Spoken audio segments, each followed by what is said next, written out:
are you doing here?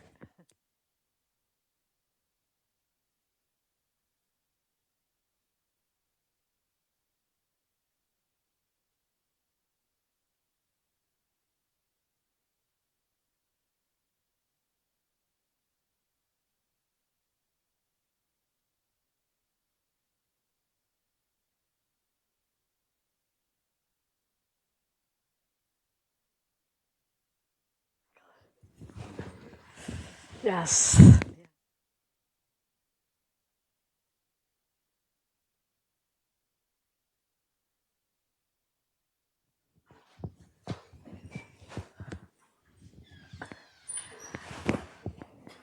You guys put in your weekend updates?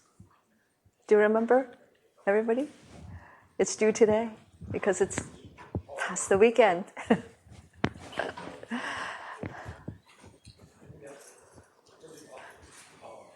Yeah, you remember, right? Well, we know that this is like, this is the first weekend update. Just want to make sure everybody was putting them in. All right, I think we're ready to get started.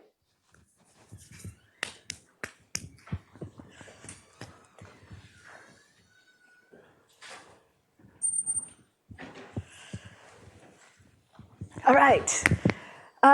Just to remind everybody, today your weekend update is due.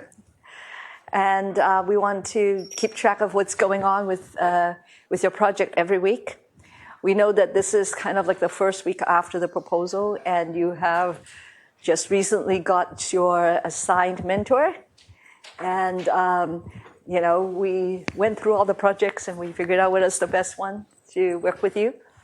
And because this is the first week, we all know that it's kind of really important because it's when you decide on the experiment, on the data set or on the approach or the problem that you are going to work on.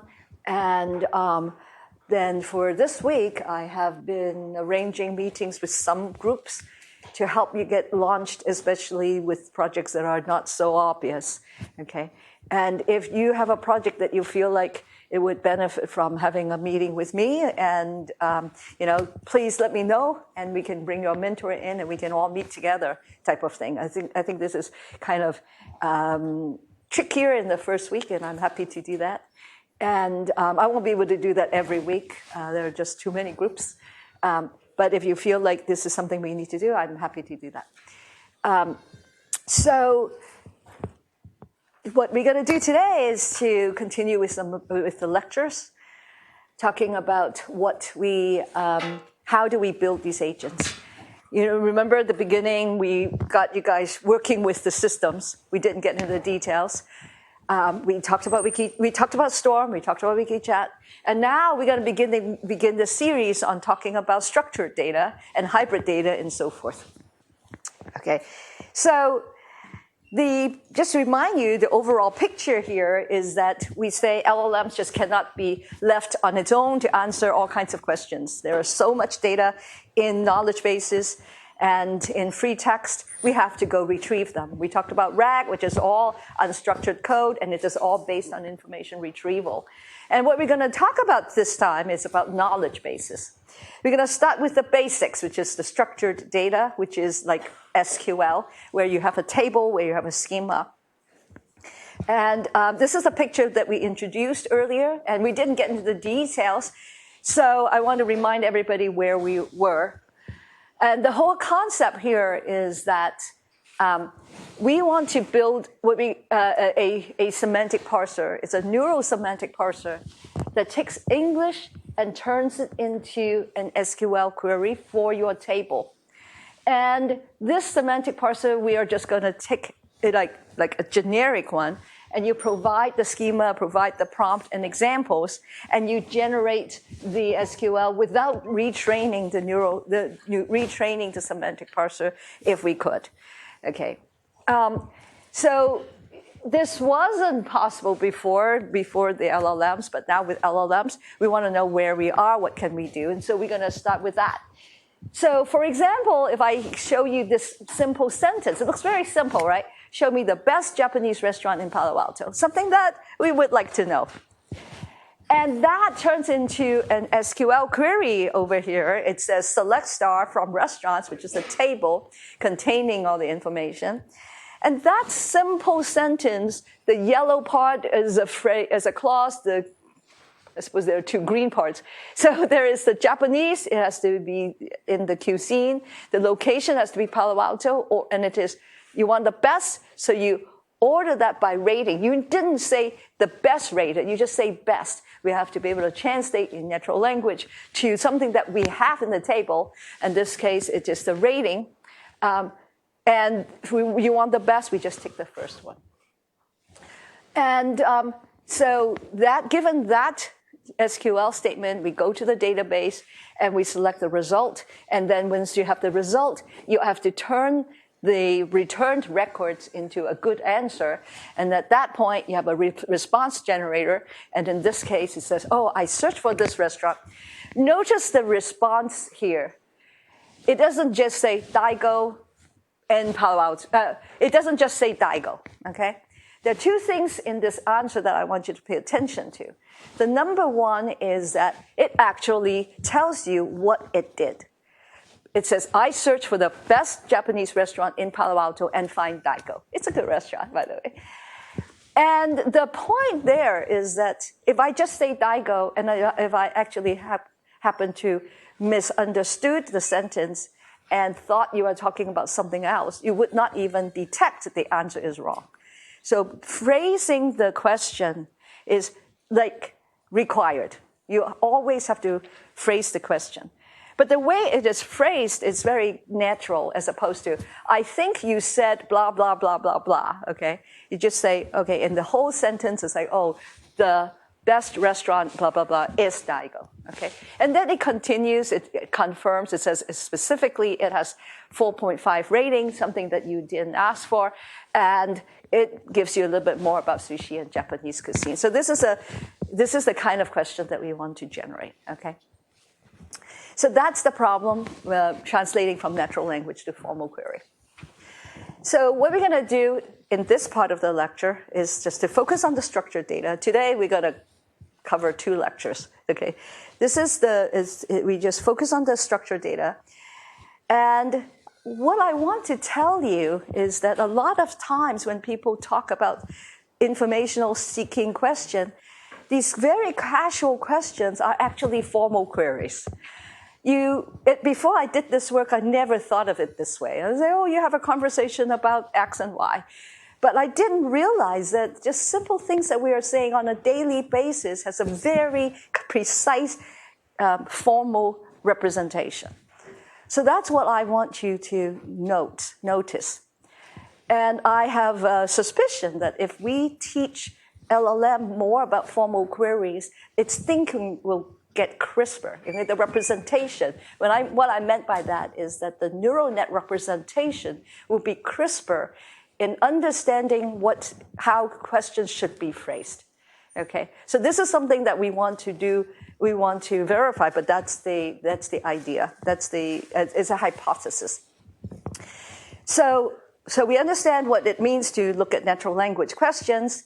I want to get you to a point that when you hear people talk, you say, oh, that's a database query of these things. This is a filter, this is a projection, this is a sort, and so forth, okay? And then we're going to talk about how you build one. We're just going to stick with something very basic, which is something such as consulting a table for a restaurant. And then we talk about the evaluation issues. Last class, we spent a whole class discussing evaluation, and you're going to keep seeing that theme throughout this course. So I cannot emphasize more how important query languages are. The language is domain agnostic. Okay, it means that if I understand how queries are constructed, I can ask questions about anything. And it has if you give me a table of information, everything that you can possibly ask for are just a composition of a few operators, these relational algebra operators: selection, projection, Cartesian product, union, and set difference. Very simple operators. There are some extended ones like sort and aggregate operators and so forth. And this is, this kind of topic, you can imagine the early days when people did not formalize databases. Everybody tries to represent information and they figure ways of pulling information out. And, but then and then actually the people who did this work were able to, they got a Turing Award for working on databases. It's so important. We have to leverage it. And here what we are adding is the natural language interface to databases. It's very expressive, succinct, and well-defined. So I want you to get the intuition of what natural language looks like in databases. So it is kind of hard for me to give you a natural language and ask you for a database query. So I'm going to go backwards. I'm going to show you a database query, and you tell me what the natural language is. Okay? So this is the basic where clause. It's a filter operator. It says select star from restaurants where location equals to Palo Alto and Chinese equals to any cuisines. That means Chinese shows up in any part of the cuisines field. What is this asking? What's the natural language? Ever? Anybody? Yes, please. Show me Chinese restaurants in Palo Alto. Asking for a Chinese restaurant in Palo Alto. Listable. Huh? Is it all of the Chinese restaurants in Palo Alto? The reason why we have any here is because a restaurant can have multiple cuisines. It could be Chinese vegetarian, for example. So here is just to say I'm looking for a Chinese restaurant where the cuisine Chinese shows up in that restaurant. So this is all the restaurants. Naturally, it is all the star means select all the restaurants that are Chinese, all the Chinese restaurants in Palo Alto. Yeah. So that's the English sentence. You don't necessarily say all, but that's what it means. What if I say, and rating greater equals to 4.5? How would you put it in English? Yeah. Where the rating should be at least 4.5. At least 4.5. So, very good. All right. So, how about this? Select address from restaurants where location equals to Palo Alto, Chinese equals to any cuisine, and ratings grade equals to 4.5. That's called a projection, by the way. When I say select address, it's that I pull the record out and I project on the column address. Okay, so that's how we implement it in the compiler, in retrieving this query. What does it say in English?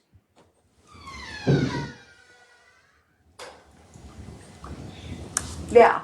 Go to give me the addresses of Chinese restaurants in Palo Alto rating greater than at least rating of 4.5. Yeah. Okay. So you can see yourself doing this. I want the address of the Chinese restaurants, blah, blah, blah, blah. Okay? So now it gets a little bit more complicated. This is called subqueries. So earlier, when we say where, we have a clause. These are the atom filter. It just says parameter equals value or greater than value. But the filter itself could be a whole entire query of its own. And that's what we mean by a subquery here. So here is a longer statement now. And it's the same as before. And I say an ID equals to the select the restaurant ID from reviews where author equals to Bob. This is a squiggly equals. It just means that the author, it doesn't have to match exactly the word Bob. It could be Bob Smith and so forth. It's like it has the word Bob in it. That's why you have got the squiggly. So that itself, the bottom line is itself a query. And the result then is used in the filter in the higher level query. Okay? What does this say? Yeah. Address of Chinese restaurants rated by Bob. Exactly. It is reviewed by Bob. Right? So this is the reviews. So it's very long here, but it's still pretty natural in English. Okay? How about this one? I keep adding to it. And the sentences didn't get that much longer, right? So what does this one say? It's the same, and then I added order by field descending or ascending. And this is order by rating descending. What am I asking for? Yeah. Priority from highest rating to lowest. Is that how you're going to say it? Provide Chinese restaurants where the author is Bob with rating descending. The rating is? Like priority rating from higher to lower. From higher to lower. So what we are looking for is the rating, but a lot of times I just want, so the full sentence should be limit 1, then I would be asking for the best. Or limit 2 or limit 3 is top 3 or top 4. And oftentimes, I think in the context of something like restaurants, you don't need a whole list. But to be more precise, it would be with the word limit in it, and then you'll be asking for the top 1, top 3. So people are not thinking about sorting necessarily once I just ask for the top 3. Okay, you have to sort it, but I'm not thinking about how you build it. But in English, it would be very common to say, I just want the top rated, or the best, or the recommended, or whatever. So there are many different natural ways of saying things that require you to do sorting. Okay? So what else? So tables, one of the most important things are joins. Joins allow you to join information from 2 different tables. Okay? So here is the example here. We just say that, look, restaurants is a table, reviews are a table. We used it earlier before. And now I have a statement. I say select star from restaurants joined with reviews on the fact that it is restaurants ID goes to the reviews of restaurant ID, okay? Where location is this and the rest of it. What does this say? Why do I need a join? Yes? Restaurants and their reviews are for Chinese restaurants. Exactly. So you are pulling out the restaurants and joining it with the review tables, and so presenting it at the same time, okay, with their reviews. All right. So you see, this is like, if I say this is what you need to generate. That's a semantic parser problem going backwards. Very natural sentences. So it just goes to show that a lot of things that people say needs to do database queries. And so this is an experiment done a little bit earlier, but I actually just tried it on Siri. It's not doing any better. Okay. So people have been building question answering agents for a long time. And here are some examples of questions that we have tried. If you look at these questions, can you imagine writing the database queries for it? That's what I want you to see. Show me restaurants rated at least 4 stars with at least 100 reviews. You know how it is with restaurants? If there are only, there are not enough reviews, it doesn't matter what the rating says, all right? Because it is just the owner putting in the first set of reviews. So this kind of question is very, very common, because today I say I look at the rating, I look at the reviews. And so why don't I just say it? Show me restaurants rated at least 4 stars with at least 100 reviews. Nobody can answer that question. Okay. And, or show me restaurants rated higher than 4.5. I mean, I'm not picking, I don't need 5, 4.5. I pick my number, 3.5, whatever number it is. Google, in that case, answered it. So give me another example. How far is the closest 4-star restaurant? Do you know how to write that query in a database? With a database?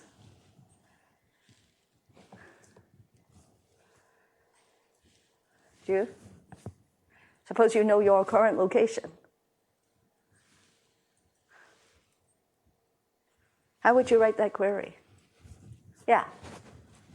Just like based off your locations or list of all the restaurants based off distance, and just traverse it and select the first one, which would be the closest to you that has a rating. Traverse means sort.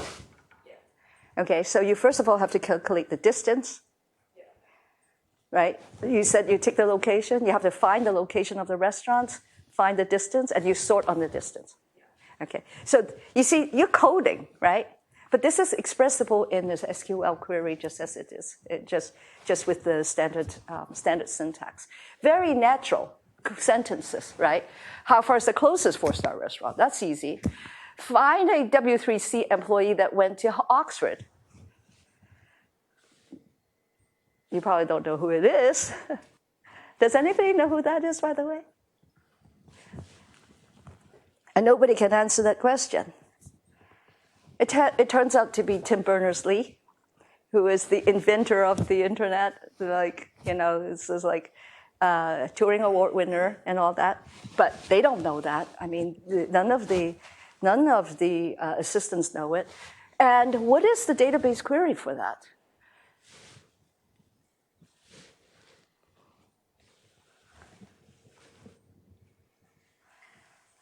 Suppose you have a table for employees, like LinkedIn, information about the employer, information about where they went to school, and you do a join, all right, between these two things. So you can find the same single person that shows up on the table on the two sides. So that's a join. Who worked for Google, who graduated from Stanford and won a Nobel Prize, a join, all right, graduates, alums, and the Nobel Prize. And show me hotels with checkout time later than 12. You'll have to tick the hotel checkout time and do the comparison. All right. So everything here is a very simple database lookup. But unfortunately, you will see that most of these existing assistants, they don't do that. Why? Because they actually don't do semantic parsing.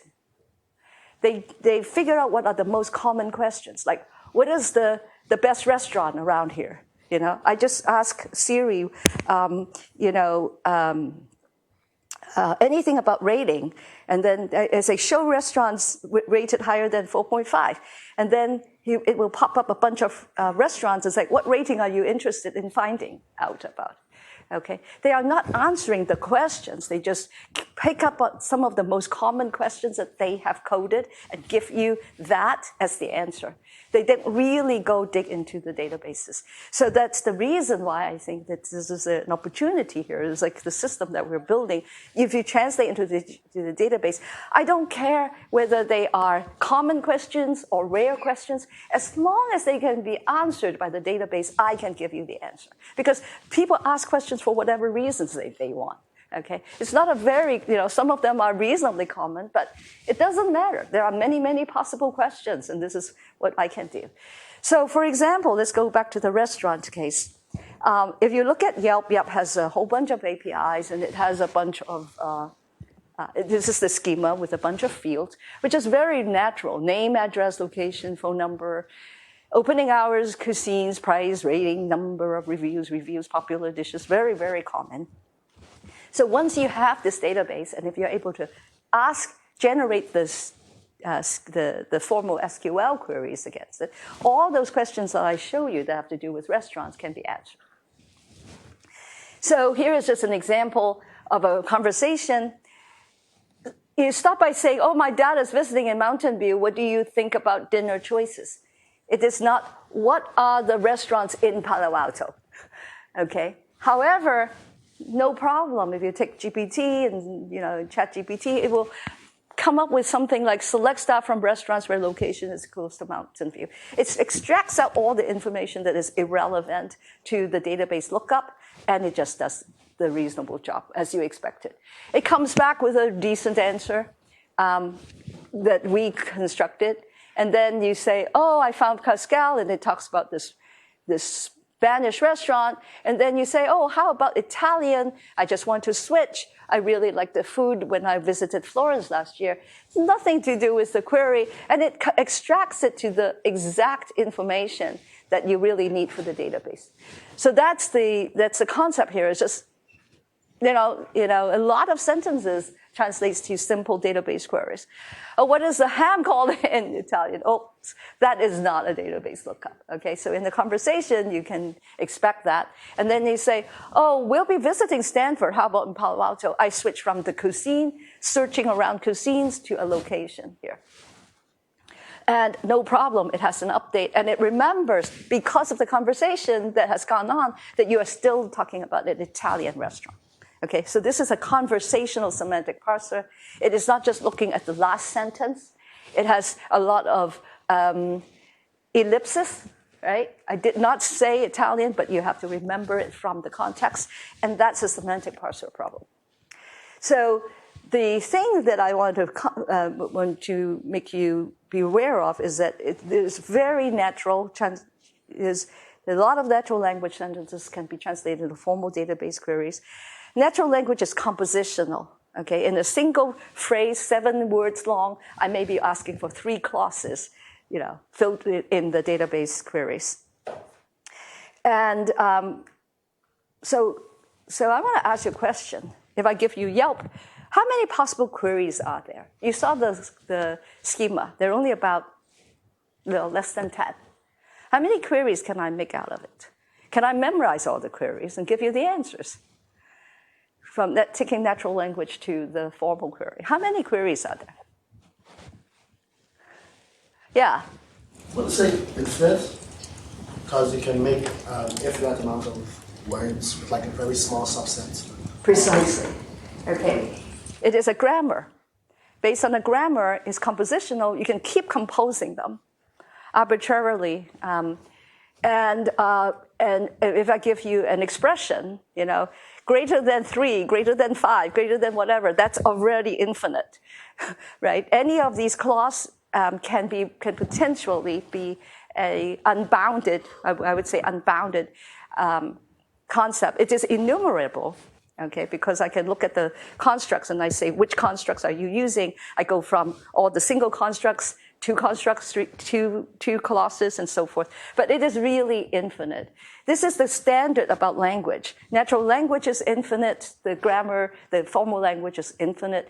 And LLMs is all about language. It understands language. It is very natural for it to actually learn the translation to the formal queries. It is not about memorizing the content in the database, but it is about writing it down as compound database queries. So let's try to build one. How hard or easy is it? It turns out that with Yelp, you can basically do a few-shot semantic parser. So you use LLM of some kind. You say, you're a semantic parser.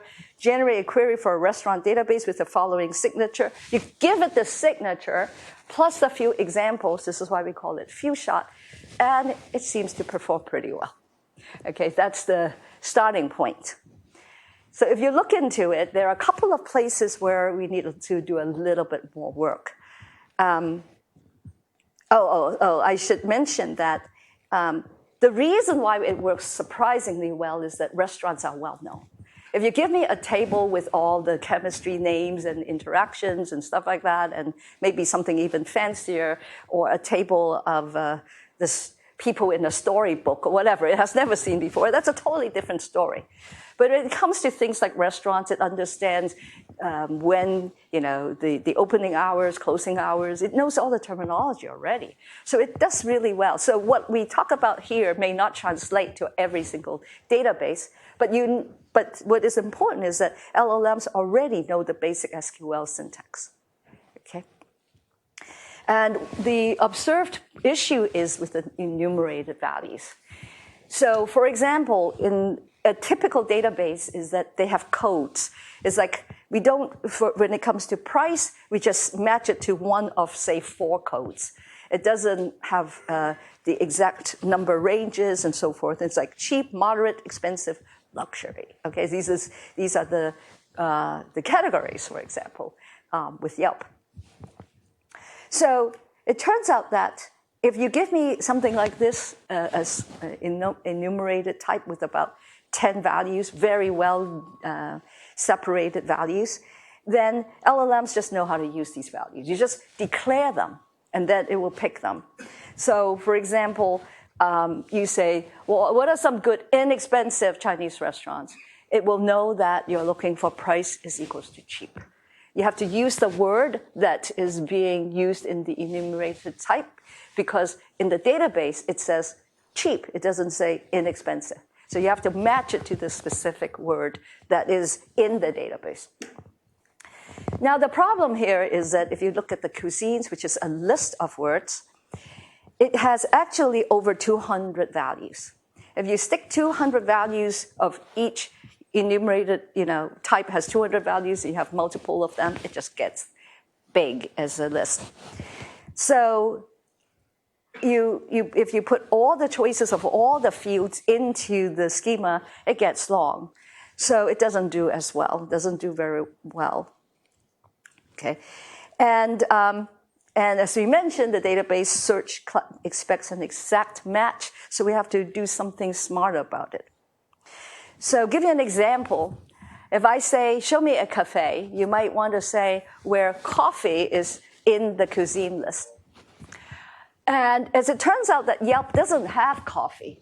It actually has coffee and tea or cafe, okay? But you don't know which one it is using.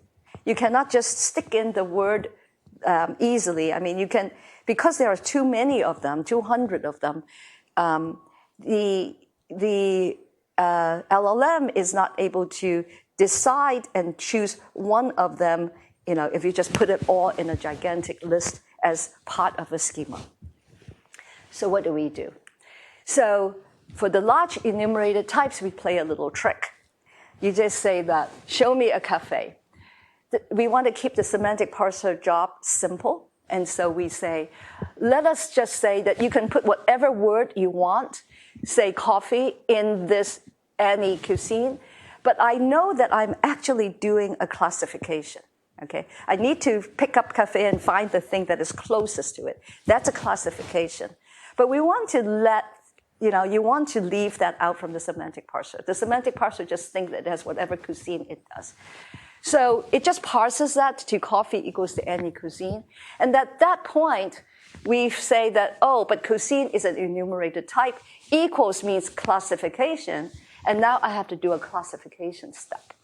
And when I do the classification, I decide, for example, that coffee and tea and cafe are both very close to coffee. And you have to put both of them in. Why? Because some restaurants are coded as one or the other. So you want to pick up all of them in your choice, in the query. So now we change the equal operator from a text field into a value classification operation. And now we have to implement this classify function, which is that given X, which is derived from the semantic parser, in this case, coffee, and then you say, I have a list, which is all the possible values, I need to do a classification. And then once I know what are the possible classes, then we rewrite it like we did here, and we say that coffee and tea is equals to any cuisine, or cafe is equals to any cuisine. We want to pick up anything that is close to what we are looking for. So that's how we want to implement it. So the question is, how do you implement classify? How would you implement classify?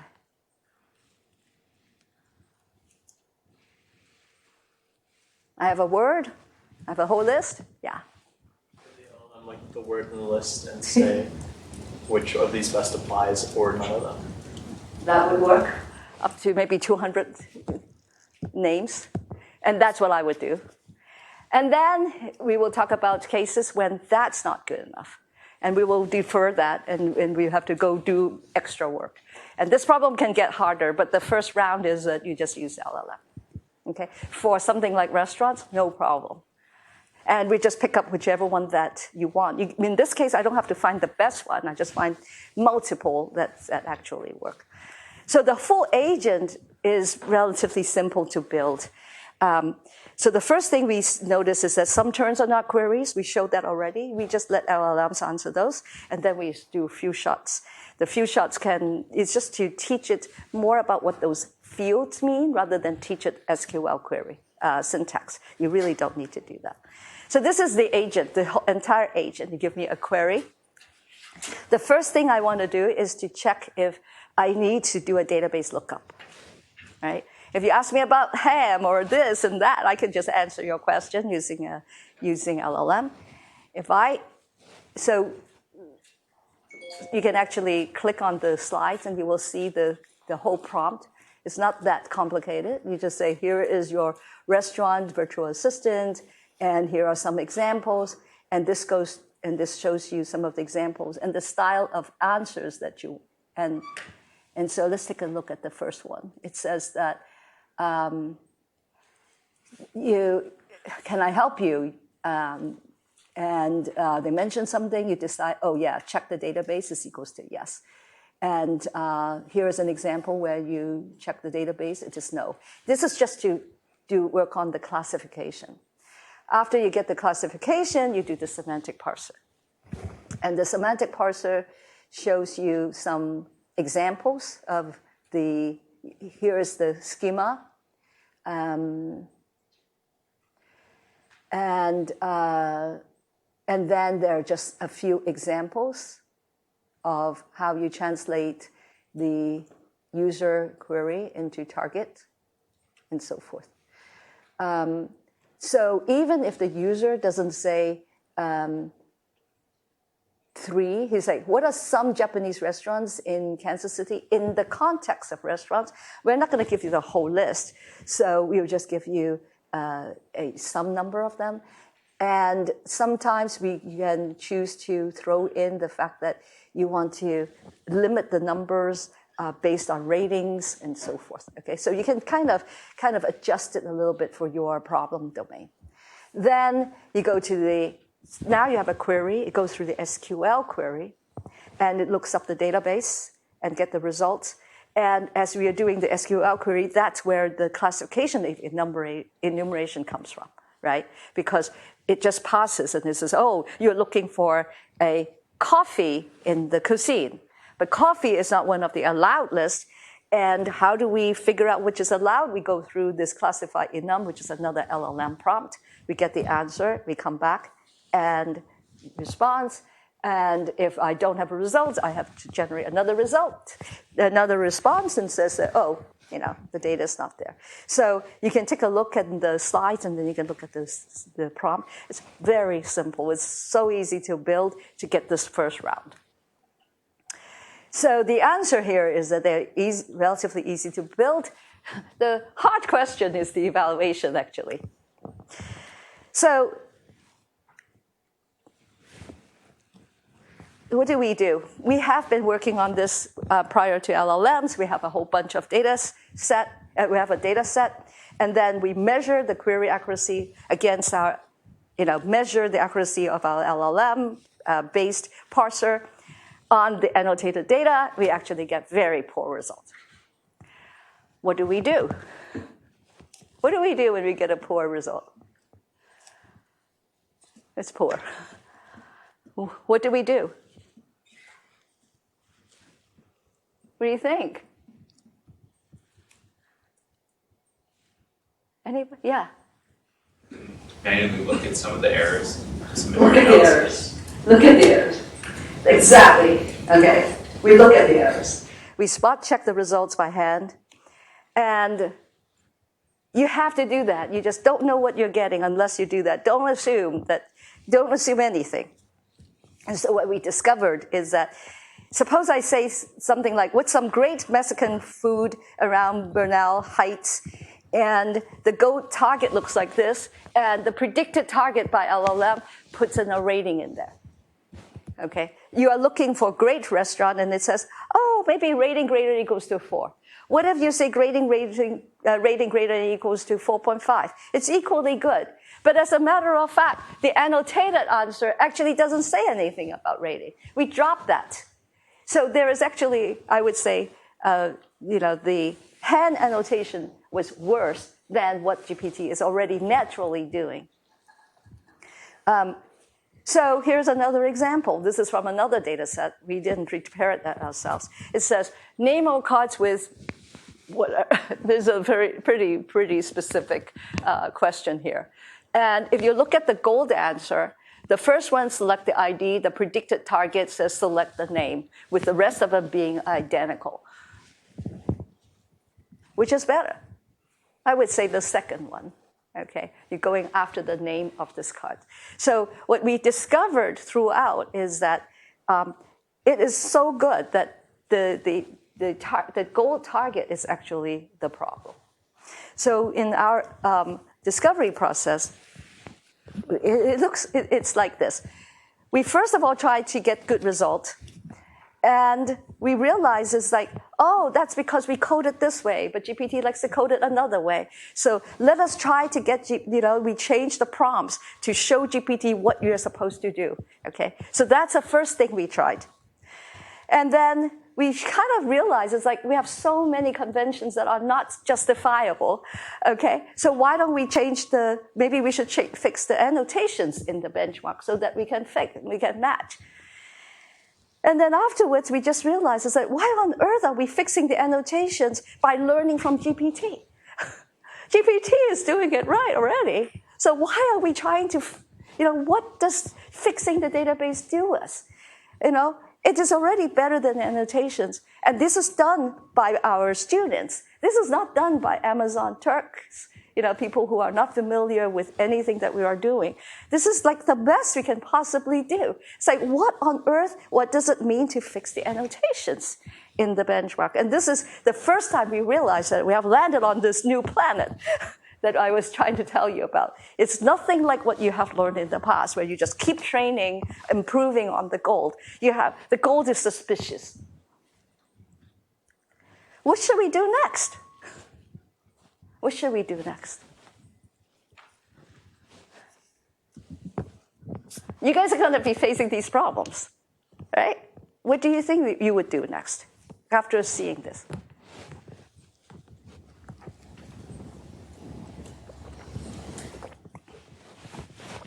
Yes.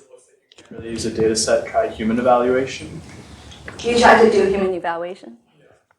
With what data set?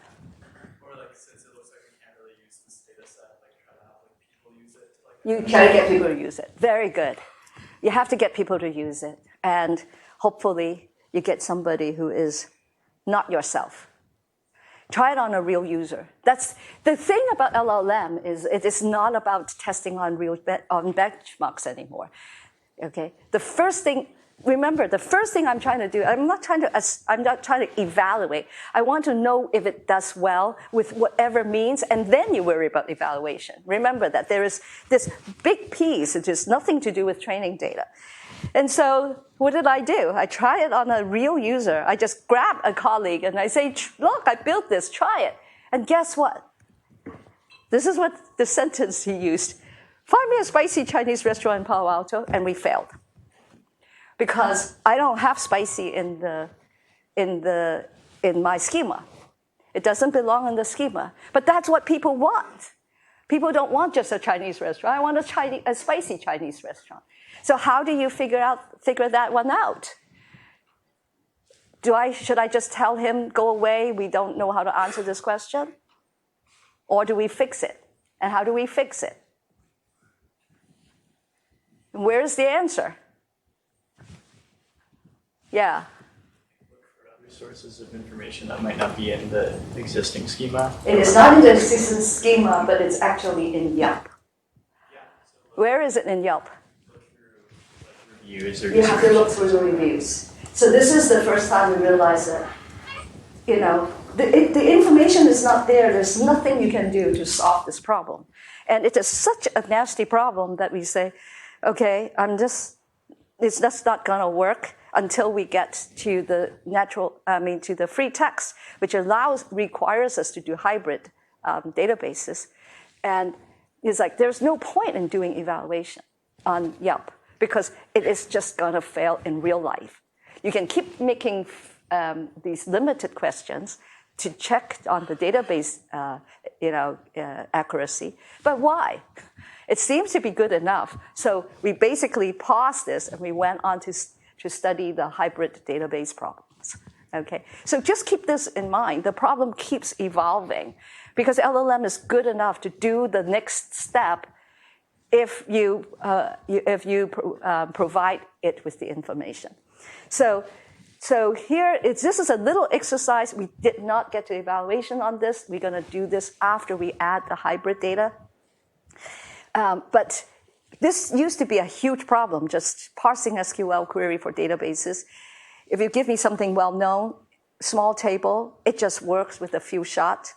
But we cannot evaluate using old benchmarks. Okay, don't waste time on old benchmarks. And we see that we cannot address the full problem with our free text retrieval. Go solve that problem next. Okay. So that is the introduction to the next lecture, which is on the hybrid data, which is a little bit more complicated.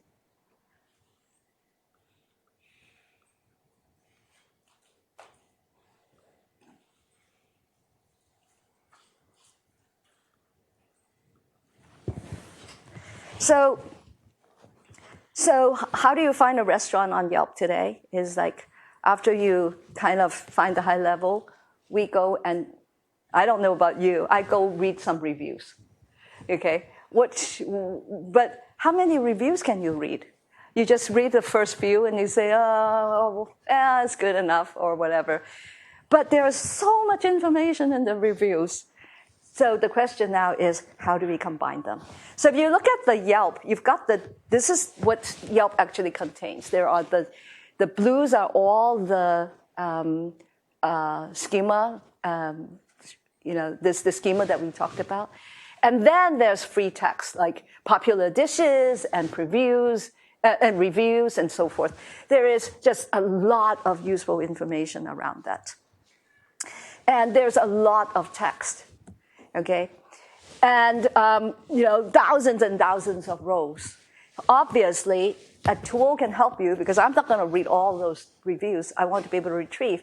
But we have talked about retrieval, right? I mean, we talked about it with the WikiChat pipeline, and we see that how we are able to retrieve. So the question is, now we have hybrid data. I need the combination. What do we do? So just a tiny example here. I need a family-friendly restaurant. That's in reviews. And but if I say I need a family-friendly restaurant in Palo Alto, this part is reviews, that part is in database. So you need both. So a lot of the things that we're talking about have hybrid data. Restaurants, reviews, popular dishes. If I give you products, you want to read the reviews and descriptions. Courses, there are reviews, ratings, and what people say, and so forth. Even if I give you business processes, I get the receipts and statements, but there are all kinds of regulations or invoice or the contracts. That's all in free text. For medical, same thing. There's just about all the data that we care about have this combination of information. We have so far talked about IR, we have talked about structured. How do you put it together? Well, how would you put it together? So this is the hybrid data QA problem, right? Combining knowledge bases and textual QA. So you have learned both. Now, what would you do? How would you put it together? Here is my database, Yelp. You are now a 224V project is to make Yelp work. What would you do? I just want you guys to think and talk a little bit about it. And because once you think about it, what I'm going to show you makes a lot more sense because you can see if they are what you are thinking of or they are better or worse than what you have in mind, right? What do you think? How would you go about it? Yeah, David. I will first approach the few-shot thing we did at the beginning before, and then if the answer is not... What is before? Oh yeah, I will look first in the database. In the database? Right, if I'm not able... SQL? And if I'm not able to find the answer, well, I will go to the unstructured part, which perhaps might contain the answer. Okay. Structured first, unstructured later. Okay, that's one strategy. Anybody else? Yeah. You can start from the question. Yeah. And can you separate the keys of the question into a knowledge base or a free text base, and then can parallel them together and then combine the results. So you split the problem, but now I have to figure out how to split the problem. But I split the problem and I do both and I combine them. Okay? That's good. Yeah? Do an SQL syntax, and then inside you have LLM functions that call the LLM to kind of handle that free text. Yes, that's what we've been discussing. Yes. I like that. I like that answer. Yes? It might be a use case where, like, as you try to search for fields that don't exist in the table, you could add those fields. I can add those fields. How do I add those fields? And where do I add those fields from? The text of the reviews, like if I read the reviews, I could have another Boolean field that says spicy or not spicy. Very good. Okay, so you say that.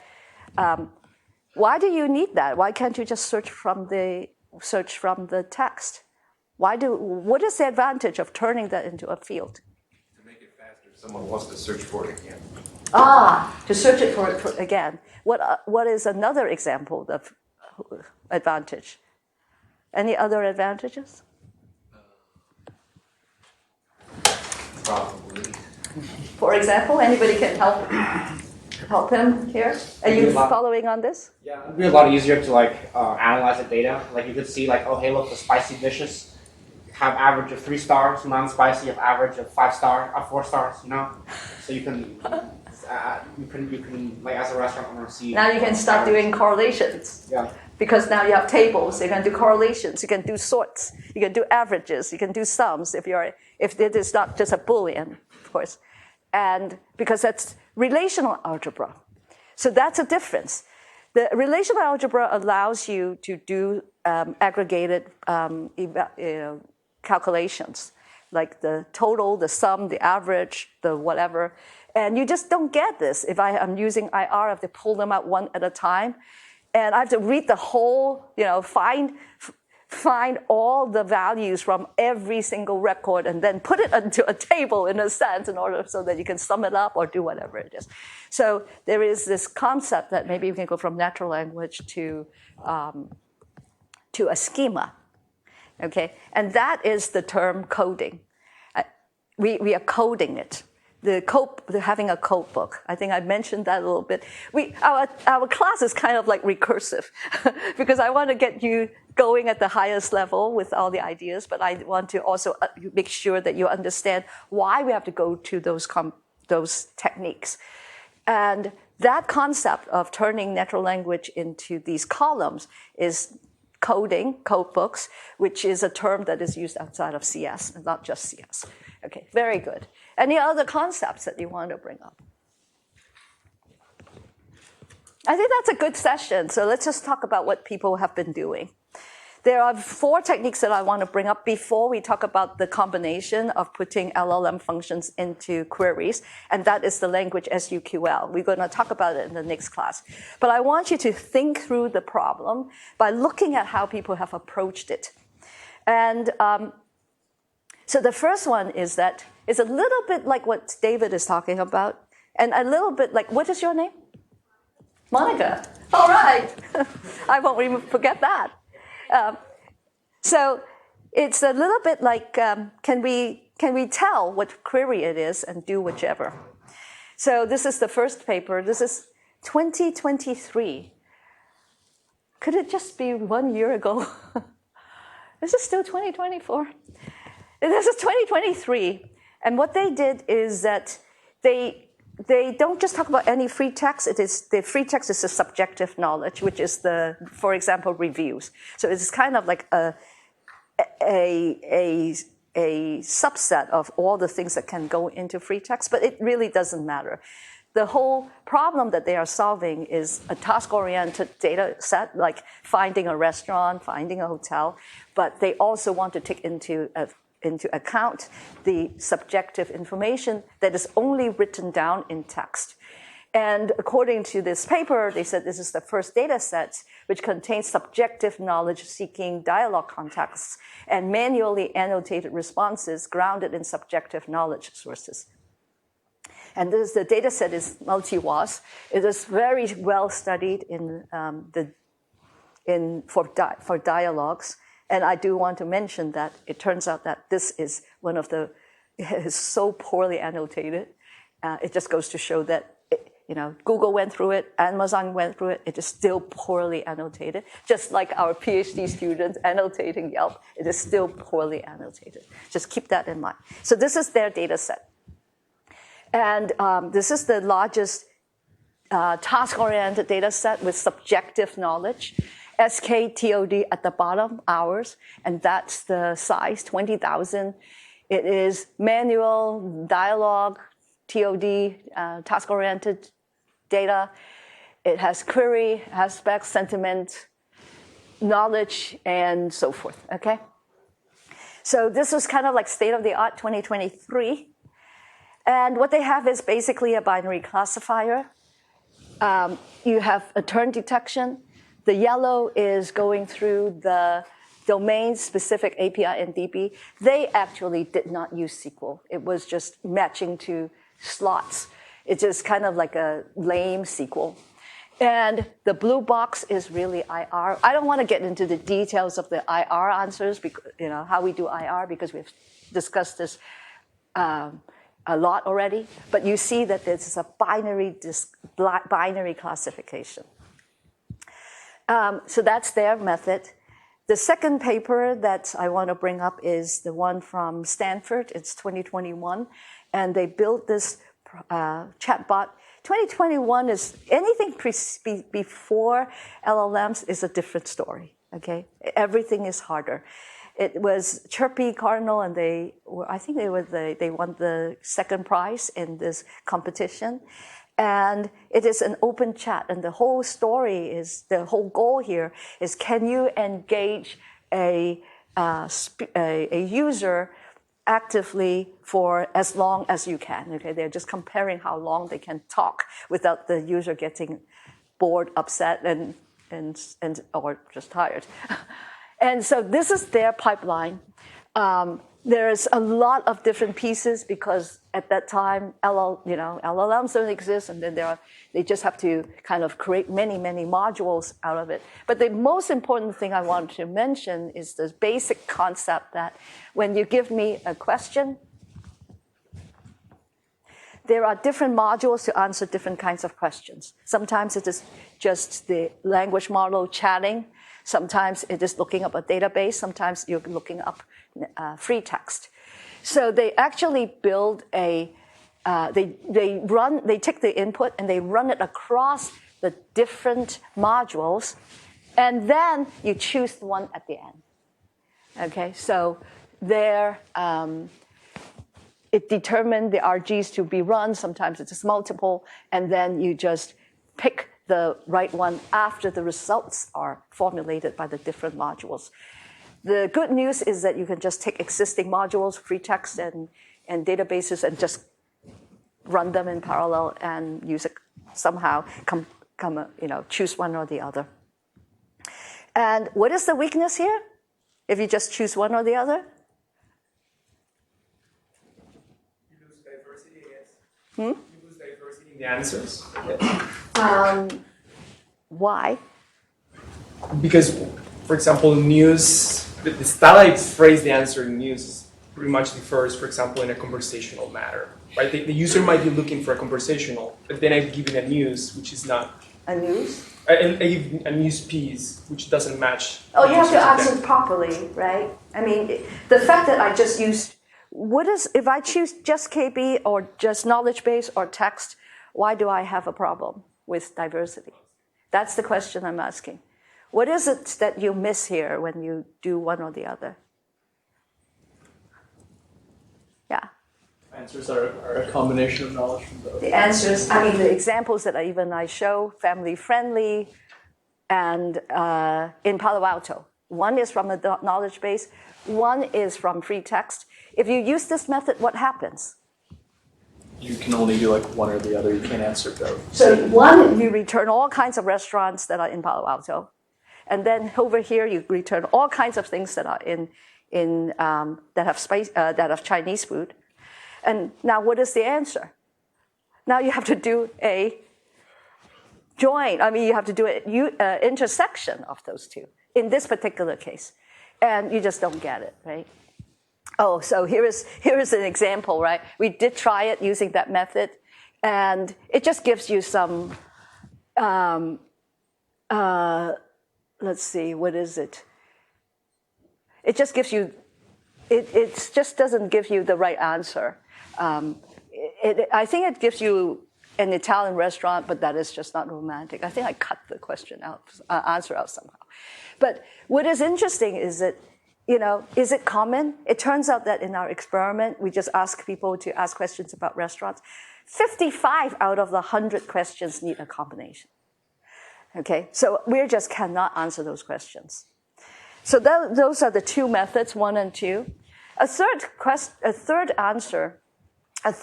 proposal is very common, actually, is to convert everything to text.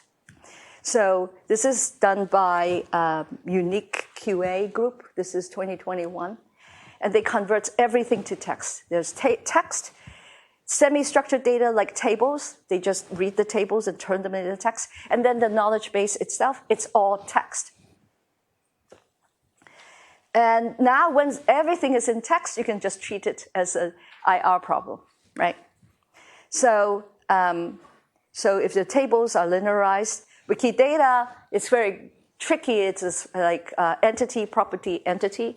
So here you say that this is the Star Wars episode. The cast member is Portman, and that turns into a sentence. The first nodes and edge, the node edge node is turned into a sentence, and then that is yet the part of the sentence. So you're writing out the graph in just a set of texts. Okay, and the good news, the advantage of this method is that you just use text retrieval, and it works because everything is in there. Is that a good answer?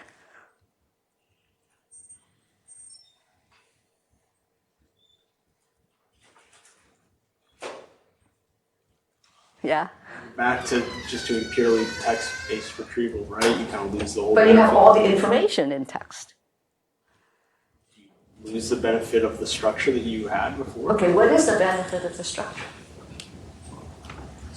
You know where things relate to what. I mean, as we were just talking about, like we can aggregate over certain. You are losing relational algebra. Yeah.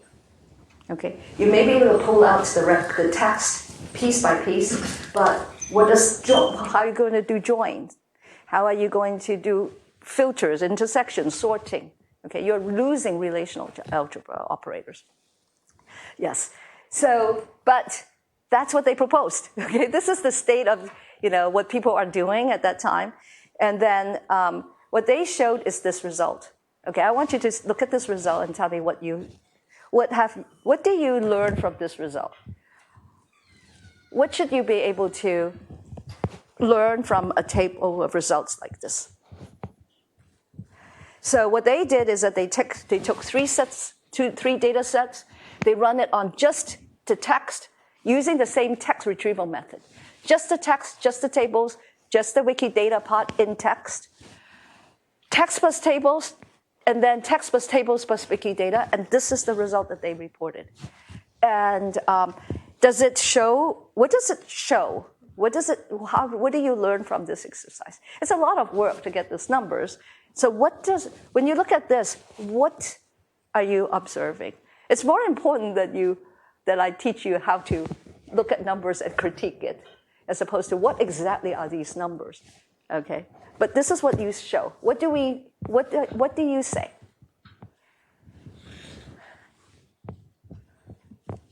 What does it tell you?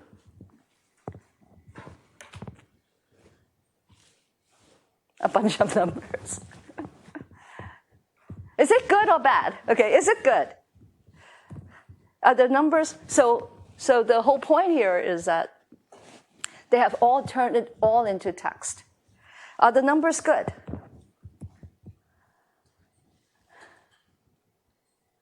So for example, if you just do IR, you get the number 1 is Wikipedia text, right? Without this paper, just using standard IR on Wikipedia text, you get the first row. And the rest of it is a result of them turning tables and Wikidata into more text. Yes? Sorry, a question before I attempt to answer this. These are percentages, right? Yes. Okay. We can definitely see an improvement, but I would say that this is still not that good because, like, probabilistically, it's almost like flipping a coin, right? 50%. It is not very good. I mean, that's the first thing to notice. It's like, if you are saying it is better, you're going from 49 to 54. Okay, 49 is given. It is just standard, just text retrieval. 49 to 54, 64 to 64.1, 50.6 to 57.8. And I would say that, yeah, there is some amount of improvement, but how much is it? And what does it actually show about this method? Okay? Now, absolutely, it is not very good. And that is the first point I would make. Most people just look at AI papers and they say, oh, it's better. But what is the absolute value? It's not very good. We're not living with 54 and 64 and so forth. Okay, and then you look at the delta, and then you say, what is the delta? And as a matter of fact, I would say that the data set, what does it tell you about the data set? Yeah. A lot of redundant information where the tables and Wikidata, like the text already captured. Yeah, the text captures it already. Okay, so it doesn't tell me a whole lot about this approach. It could be that it doesn't add much. It could be that the data set actually doesn't push the need for handling hybrid data. Okay, so I would say the results are like, what are you showing? How hard is this? And the data is very different, very little. The only data set that actually use Wikidata is the web questions, and you can take a look at that and you say that it's either in Wikidata or in text, roughly. That's what you are actually seeing from these numbers. Okay, it is not really what I would say a good hybrid data set. So if we test it on Yelp, what happened is that we linearized according to what they did. And so we discovered, for example, they cannot handle the algebraic operators that we talked about, and it cannot do column operators, for example. And so I would say that the problems with linearization, as we discussed, is that they just skip all the opportunities for using relational algebra. Okay, so now let's get to the last one, which is doing a little bit better, which is that I'm going to do both, and I'm going to combine the results. And for this, let's start with a good data set. This is actually a decent data set. They call it the hybrid QA data set of multi-hop question answering over tabular and textual data. So this is the data set. It is very realistic. So this is about flag bearers of Myanmar at the Olympics. Very narrow, okay? And they have a table that has the name of the Olympics, the year, the season, and the flag bearer. And then there's information attached to each Olympics, and then there is information attached to each flag bearer. So there's free text on the Olympics, free text on the flag bearer, and here are some very natural questions. In which year did the judoka bearer, I don't even know what that is. It's not judo. Judoka bearer participate in the Olympic opening ceremony. Okay, in which year? So what you need to do, how did you find that question? Answer. Can you do it by head?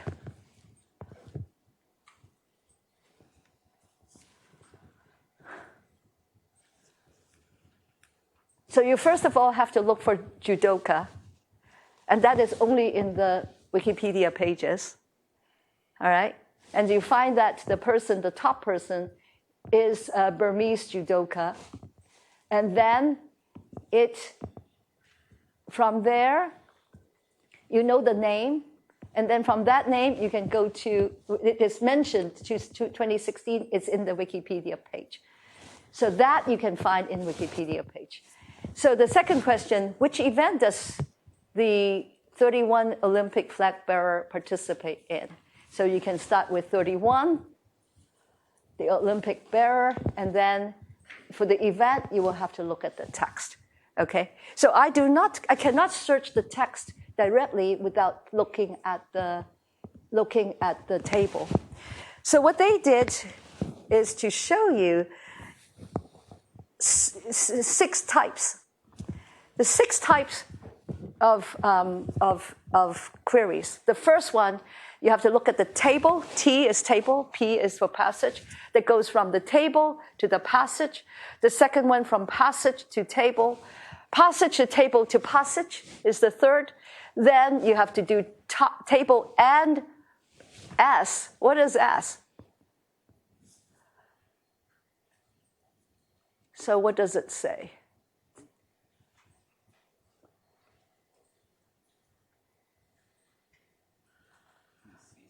Huh? Is it season? No. Let's see. Which male bearer participated in the men's event? So you first of all have to look at so that table, it says that the men's 100K, you know the name of that person, and then you go to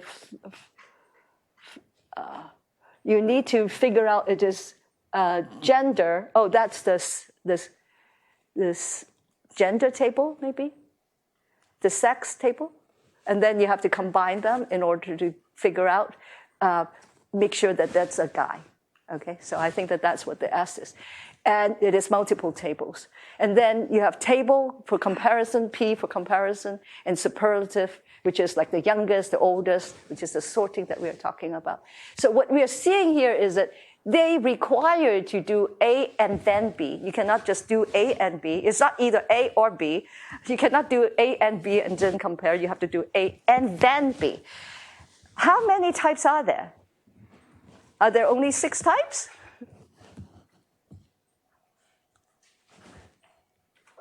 How many types can there be? Yeah. Next, I feel like you can keep composing these. You can keep composing. It's the same question. It's infinite. But these are the common ones. And it is very natural. That's the most important thing, is that I'm not doing anything fancy, to go from, when was the flag bearer of Rio Olympic born? It is P to T to P. It actually does take you from passage to table back to passage. Okay? It's very, very natural questions. Nothing fancy. So this is a good data set, and then you really kind of show that you see some compositionality. So here is the state-of-the-art model that was done in 2023. And it says it's a 3-stage approach for this multi-hop problem. And they are using LLMs. And it goes like this. The picture is a little bit messy. Because there were errors in the annotation, they were trying to get around the error. So just ignore step 1, step 2. That part is just think of it as retrieval. If the data set was well annotated, you don't need this middle piece, okay? Just imagine that it is just retrieval. And then you go into that table. So what it does is that you first of all retrieve from the row, and then you retrieve from the passage independently. Then for each one of them, you pull out the information for the answers from rows and answers from passages. And then you put all the rows and passages and you rank them. So there's a lot of raw material that was retrieved by going from one hop from the sentence to the source of the information.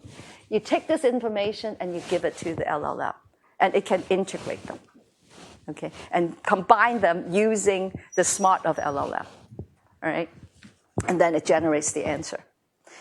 And So that's the reasoning step. And so to summarize here is that it retrieves the information, and then you sort it for relevance, and then you try to combine the information. It actually understands a few types. It hard codes a few types, like count, compare, using lexical analysis to identify the question type. So it's template based. And we know that there are infinite number of possible combinations. So that concept is a little bit like, it can handle the easier patterns that they hard coded. And it uses chain of thought prompting. So that is the method. And here are the results. And there are many, many papers before this. And then this is the S3HQA. And here are the results. What does it say to you?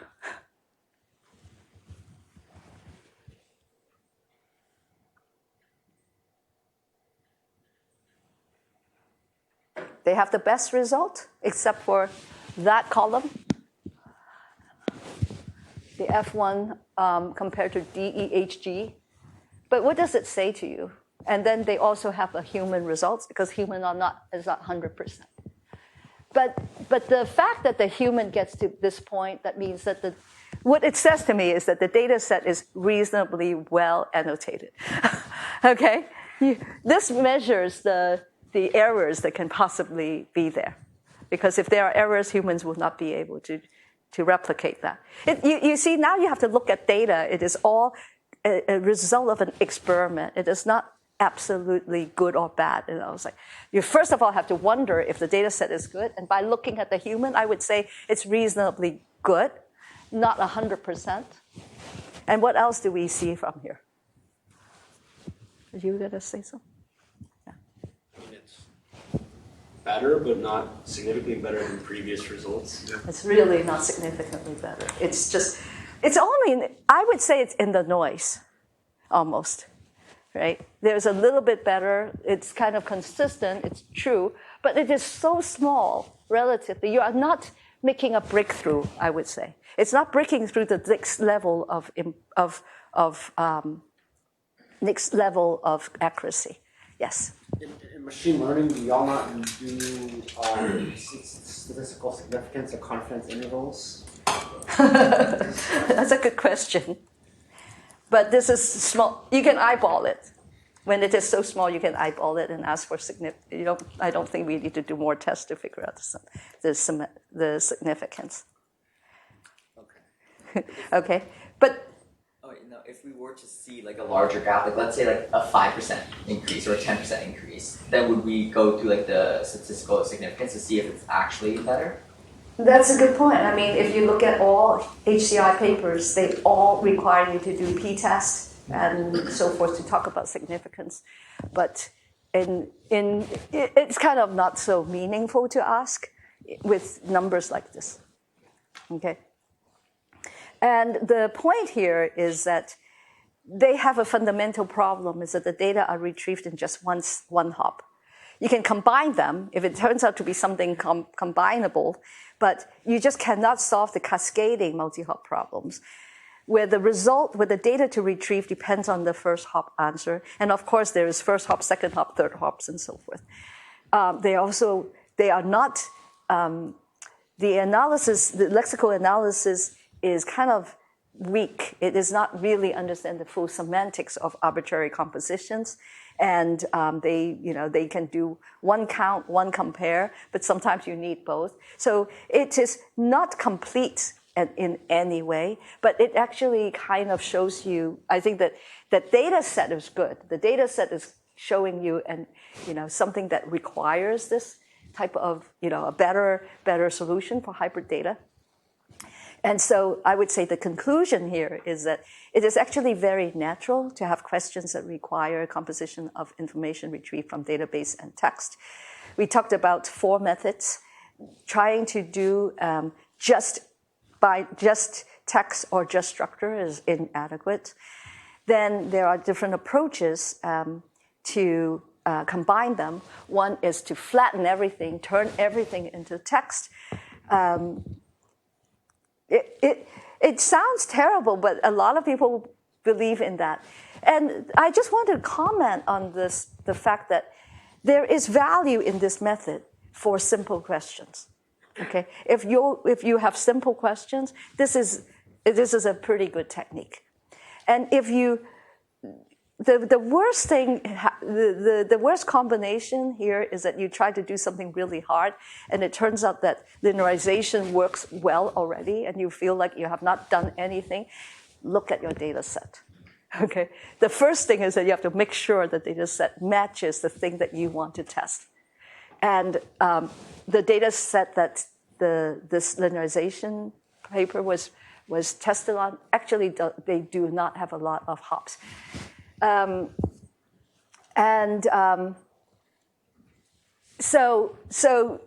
any numbers that you see, you have to understand what data set it is coming from. So, and then the hybrid data set is very useful, and we are going to be using that in the next lecture, and we use that to evaluate our methods. And this ad hoc thing where you combine them and not really fully taking compositionality and completeness seriously will not give you the robust answer that you want. And that's the motivation of why we do the SQL, where we combine the LLM and information retrieval with relational algebra operators together. And that's the lecture for Wednesday. Okay? All right, I'll see you on Wednesday.